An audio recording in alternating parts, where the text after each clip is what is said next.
Good evening, listeners. It's time to settle in for another chilling story of suburban suspense. From the slumbering heads of Mount Rushmore to the twin and windy cities. From the unseen depths of the Great Lakes to the rustling husks of cornfields across the heartland. Who knows what ghouls and crawling creatures lurk among us under the Midwest moon?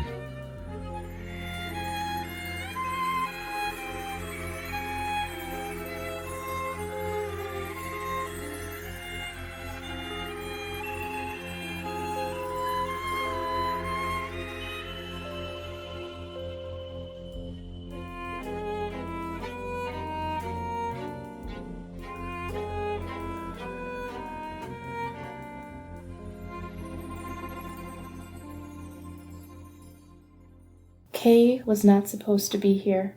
She had dedicated months of savings and a series of virtual interviews to setting herself up with an out-of-state job as soon as she finished her graduate program. A life over 1,000 miles south of the Midwest tundra. Kay had powered through the last of her grad school exams on the thought of the move alone. It was so close, just a winter graduation, and she would be on her way down. Whenever stress crept in, she'd close her eyes, usually outside the library in her defrosting car, and imagine herself there, in the town that was warm and walkable enough she wouldn't need a car. But shortly after Thanksgiving, both her job and the move fell through in the same bitter cold week, a cruel 1-2 punch that knocked the wind out of her. She was left reeling, directionless, and scraping her windshield in shin-deep snowdrifts. Luckily, Kay was able to make a deal with her should-be former landlord, extending her lease, and her friend Jack set her up with a job at a great bar where he worked downtown. The bar was tropical-themed, kitschy and upscale at the same time, with wicker furniture, floral and nautical decor, and overhead screens that played a constant loop of beach party movies from decades past. The bar shared space with a window at the back that sold pizza by the slice. Bridging the two businesses was a swanky lounge with a swinging chair and low wooden ceiling beams like in a cabana. Kay's favorite feature was a 3D gilled monster peering out from a glass case mounted on the wall, a creature without a lagoon. The monster was no more than a bust, a scaly green head and shoulders surrounded by underwater plants. He was the perfect mascot for the unique space. Part man and part monster in the part bar, part pizza parlor. His red-eyed, red-mouthed face looked down over patrons as they talked, like those unnerving portraits whose gaze seems to follow you wherever you walk. The monster scared Kay in a fun way, like the thrill she would get from watching scary movies too late as a little girl. One weekend in late December, an ice storm hit town. Streets became undrivable, and trees iced over, their massive branches breaking off beneath the weight. The storm sent droves of patrons to the tropical bar on foot, shielding their faces from pelting sleet as they scrambled over the slick sidewalks downtown. The stretch of surrounding businesses had closed early because of the severe weather, their dark windows and unlit signs making the bar appear all the more welcoming, a beacon of warmth and puffer-fish lamps. Saturday night, the bar was pleasantly packed as the whole town seemed to be in on the same secret. Winter's worst is easier to bear with a daiquiri in hand. The pizzeria cooked up extra specials, and a contest broke out between strangers playing pinball on the Addams Family machine. The stress of the storm melted like a spell lifted as everyone laughed and danced and enjoyed the escape. Just past midnight, however, ice-coated power lines snagged and snapped, and the power cut out suddenly, blanketing the bar in darkness. There was an immediate panic. Drinks dropped and chair legs scraped across the floor as screams shot through the blackout, shrill and piercing as Hitchcock victims. Within moments, the dim emergency light behind the bar powered on, but even then the space was cavernously dark, with those closest to the bar silhouetted in ghostly blue, like the light from a pale alien moon. For safety reasons, everyone was asked to leave early. They bundled up and were ushered out with free slices of pizza, following the narrow beam of the bouncer's flashlight through the dark and out the door. Once the last of the crowd had left, the staff lit every tabletop candle they had and set about cleaning. They righted overturned chairs and knelt down to scoop up ice and cocktail umbrellas. Kay was on her knees beneath the table retrieving a fallen coaster when she saw a set of wet footprints, no doubt snow tracked in by patrons. She grabbed a towel from the back and started mopping up the tracks by the side door where they seemed to start. She made it several feet before she stopped, startled to see the watery prints become laced with broken glass near the wall below the monster display. The whole wall beneath the display was wet, glistening in the dim candlelight. Kay's eyes followed the wet streaks up to discover that the glass box was broken open in a giant star-shaped fracture. The creature was gone. Faux moss and seaweed hung limply where the monster should be. Someone must have stolen it in all the chaos, and the wet tracks had been leading the other direction, out the door. Kay told her coworkers what had happened, waving them over to look at the damaged display, and the group wondered together about who would do that. Who would take advantage of a crisis like that? The whole staff treated customers like friends, and it stung that someone would violate that. The bar was split over what to do next. Half the staff was bent on tracking the creature down, and the others, less optimistic about their prospects, wanted to raise money to replace it. Kay's friend Jack decided they'd do both, search for the creature and hold a party to raise money for a new one. Kay made flyers that featured a drawing of the monster below the words, "Missing Gill-man, help us find our monster mascot." At the bottom, she listed the bar's number as a tip line. With each missing monster flyer that was posted, a separate poster was hung, an invitation to a Creature from the Black Lagoon fundraiser the next weekend. In the days after the power outage, news of other vandalisms and burglaries surfaced. The butterfly house down the street was broken into, the doors to its 80-degree indoor garden wrenched open, leaving butterflies to flit out into the other exhibits. That same night at a nearby pond, steel chains blocking winter access to the dock were ripped from their posts and tossed aside in a snaked pile. Police struggled to find motives or suspects in any of the cases and couldn't say with certainty whether they were related. Their daily briefings all ended the same way. Our investigation is ongoing. On the night of the bar's fundraiser, a custodian at the local college was finishing his shift when he noticed the alarm above the gymnasium door was activated. Someone had broken into the pool. Wanting to save security the trip, he silenced the alarm and headed inside to investigate. Immediately, a wave of heat and chlorine enveloped him. Foam kickboards and abandoned goggles littered the floor, but the space was empty, no intruder to be found. The custodian walked a slow circle around the pool's perimeter, peering into the shadowed stands and below the benches along the walls until he was satisfied they were clear. As he moved toward the hallway to search the rest of the gym, he thought he saw a ripple travel across the surface of the pool in the dark. He stilled. Slowly, he stepped closer to the pool and discovered a film of thick green sludge floating on the water. He crouched down at the edge of the deep end and reached his hand into the water, trailing it through the slime. The scum was slippery and thick and stretched the length of the nearest lap lane. While the custodian was used to strange student antics in the gym and the pool, something felt different about this, unsettling. Quickly, he pulled his hand out of the water and shook it off. He let out a panicked breath and stood back up, trying to push the uneasiness from his mind. He would make quick work of cleaning the pool and then go. Steeling himself, he made his way back through the changing rooms toward the supply closet. He passed the lockers and the showers, but stopped short by the sauna, where steam rolled toward him like an ominous fog from behind the tiled privacy wall. "Gym hours are over," he shouted. No response. He swallowed hard. "You can't be here. The sauna is closed," he called out again met with echoey silence. Slowly, he stepped around the corner to confront the trespasser. The man's heart stopped at the sight of a figure sitting still in the center of the open sauna door. A monster, scaly and muscled. Steamy air escaped through the door as the creature stared out with deathly red eyes. The custodian turned on his heels, bolting to the gym's front desk. His feet slid across slimy footprints on the tile as he ran. Twice he slipped and caught himself against the wall before making it to the phone. But just as he connected with campus security, panting and frantic, a strong, webbed hand gripped his arm from behind.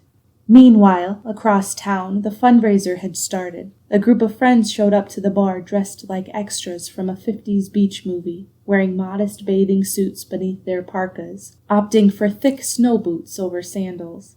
Others donned t-shirts that read, "Give us back our creature feature." Most dressed as the creature itself, with rubber masks and comically large, webbed plastic hands. They laughed, trying to lift their drinks with their monster gloves, and danced stiffly, barely able to see through their masks. Kay was happy with the strong turnout, glad to see so much support, but after a time, everyone seemed to meld into one overwhelming crowd, a mass of unsmiling monsters. She felt uneasy for a reason she couldn't explain. When Jack set a drink on fire, a trick that usually made Kay laugh and clap, the fan of sparks startled her, and she slipped out the side door near the alley to get some air. She sat down on the steps and closed her eyes, hugging her sweater tightly around herself. The cold seemed to help her anxiety. It focused and calmed her racing mind, almost like an ice bath forces clarity by overwhelming the senses. She stayed that way for several minutes, taking slow, deep breaths, when the phone in her pocket buzzed with a message. It was an alert from the college. Even though she'd graduated, she still got emergency notifications from campus security. The alert read, "The Howard Center gym was broken into and vandalized at approximately 10:45 p.m. Campus safety is investigating. Stay vigilant and remain in your dorms. Notify administration if you have any information about the incident." Kay wondered if the break-in had any connection to the bar thief or the other incidents around town. She tried to think if there were any similarities between events, but before she had time to finish her thought, she heard someone approaching down the darkened alley. Slow footsteps in the close-packed snow. She felt the impulse to run back inside, but her body was frozen in place. The steps grew closer and closer, until suddenly a face appeared around the back corner of the building. A face, and then a body. He was scaled and glistening green all down his torso, arms, and legs, to his thick webbed feet. A life-size nightmare. He stood motionless when he reached the pool of light at the foot of the bar steps, just feet away from Kay. The creature looked identical to the stolen monster, unlike all the knockoffs in the party. But the creature in the display box had been just a head, right? It wasn't a full monster behind the glass. It couldn't be. That's when Kay noticed another figure stood beside him, the custodian. Kay rose to her feet slowly, terrified but unable to run, like in a dream where she could only move at half speed. Both the man and the monster stepped close toward Kay, almost as if synchronized. She searched the man's wide eyes, backing against the door and clutching the handle behind her. Adrenaline coursed through her as the two figures moved closer again. The man was talking to her, telling her something urgent. She could tell from his wild gestures, but she couldn't hear him. Her ears felt full, like they were plugged from swimming. Her whole head buzzed with that surreal sensation she felt just before she was about to faint. Kay thought for a moment to usher the custodian inside, but she didn't know how to do that without letting the monster in with him. She wrestled with her next move before fear thrust her into autopilot, and she bolted back inside, shutting both out in alley. Fists banged hard against the door. Whether the man or the creature, Kay didn't know. She backed away, the only person who seemed to hear the pounding beneath the bar's music and conversations. Kay weaved through the crowd of monster masks, face after ghoulish face staring at her from red eyes, and raced to find Jack. She found him restocking olives behind the bar and told him hurriedly what she'd seen, what she'd done, locking a man out in the alley with a monster. The two had been standing so close together, Kay couldn't tell if the man had a hold of the creature or the other way around. Jack tried to reassure her. "Kay, that's crazy. I'm sure it's some guy who just spent way too much money on a monster suit." But Kay wasn't listening. She was trying to formulate a plan. In her panic, Kay had not thought to lock the front entrance. And just when she remembered, hurtling past patrons in a dead sprint to the door, it ghosted open, and the monster and custodian entered. "That's them, Jack!" Kay shouted, doubling back and ducking behind him. Jack squeezed her arm in reassurance and approached the creature, who was scanning the room as though looking for someone, but not finding them. "Hey, nice costume," Jack said, but the monster didn't respond. He stood impossibly still, his shark eyes trained on Jack. The thought of the monster hurting Jack frightened Kay, and she was overcome with sudden nerve. "Get out, both of you," she said, closing in on the monster in the doorway. The custodian stepped in front of the monster and reached out to Kay. "Stop, please," he begged. "You don't understand." "I mean it. Go," Kay insisted. "Listen, he's not dangerous. He's just trying to go home," the man said. "What are you talking about? Why'd you bring him here?" Kay said. "Take him to the police or... "I tried," the man said. "He wouldn't go anywhere else. He led me here." Patrons near the door were now all watching. Jack straightened up. "Look, Kay is right. You're causing a scene. You need to go." The custodian lunged toward Jack then and gripped his shoulders. "Please, he won't hurt you. He just wants help. I know it," the man pleaded. Just as the custodian grabbed Jack, the monster wheeled toward Kay and picked her up. Before anyone could process what was happening, the Gill-man pushed open the door and carried Kay out into the cold. As Jack struggled against the vice grip of the stunned custodian, a patron finally snapped into action to go after Kay, but the creature had wedged a patio chair against the door, jamming it shut. Jack watched helplessly through the window as the monster carried Kay into the night. With all his strength, Jack wrestled loose and ran full speed into the door, ramming it with his shoulder. It held. Jack backed up and tried again. Again, it wouldn't open. Jack changed tactics and bolted to the side entrance, rushing out into the street. He called the police as he ran, searching for the creature, listening for Kay. The bar patrons became a search party then, pouring out into the freezing cold and splitting off down every back alley and side street downtown. Hours of searching brought nothing. It was as if the monster had walked out of frame in a movie and vanished. The first rays of dawn appeared as Jack and the others folded, exhausted and numb from the cold. The police carried on with the search, but the combination of melting slush and fresh fallen snow made following tracks impossible. Jack slumped into a stool back at the bar, rubbing his wind-chapped hands to warm up, and cursing himself for not being quicker to go after Kay, not believing her in the first place. It made no sense, but he was certain now the creature was real. Not a prankster, not a Halloween-costumed look-alike. He puzzled over how that was possible when his phone chirped with a text. It was Kay. She wrote that she was safe and she was sorry, but she needed to get out of town. The night had been too much. "Don't worry, I'll call soon, explain everything, but I just need to get away. I'm okay now and safe. You can bet the house on it." That last phrase made Jack collapse in relief. It was a secret code they shared after bad dates or on solo trips to assure the other all was well, that they weren't under duress and were really and truly okay. He couldn't imagine how, and he would call her over and over until he could hear her confirm it. But the high-alert panic was gone. The strange, terrifying ordeal was behind them.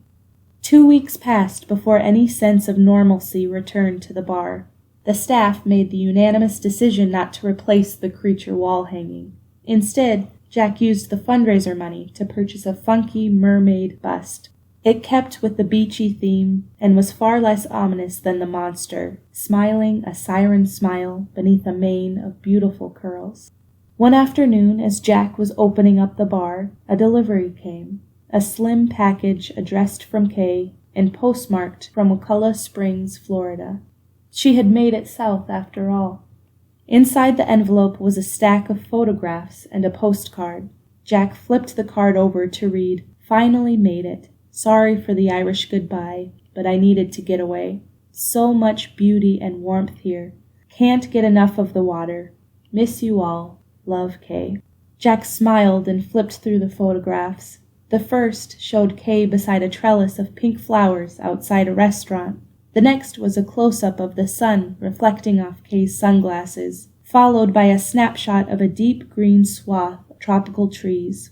The last photo showed Kay sitting on the edge of a riverboat, her legs dangling into the water. She looked happy. Jack pinned each photo up behind the bar, a collage of his friend above the limes and swizzle sticks. He had just placed the final picture when something in the photo's foreground made his chest seize. There, beside the boat, just beneath the surface of the translucent water, barely visible among a tangle of underwater plants, was a scaly green head and shoulders.